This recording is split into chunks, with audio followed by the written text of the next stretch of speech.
היי, אני רוצה להכיר לכם תוכנת בינה מלאכותית שמייצרת סיפורים אישיים לילדים בתוך שניות.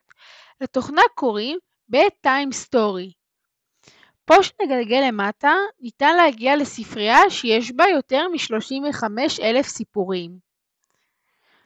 לתוכנה צריך להירשם Get Started Now ומגיעים למסך הראשי.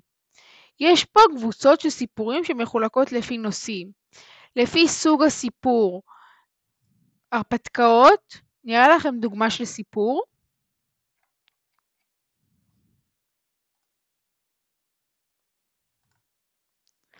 חינוכי ועוד, לפי שפות ולפי גילאים.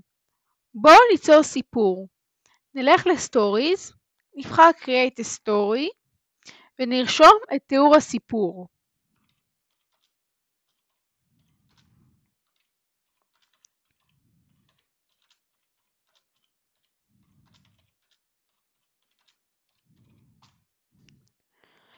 בוחרים את השפה, יש פה שפות שונות, סוג הסיפור, גיל הסיפור, הסוג של הסיפור, מצחיק, מפחיד, ופה איך הסיפור יעלה. לוחצים Generate Story, וזאתי תהיה התוצאה.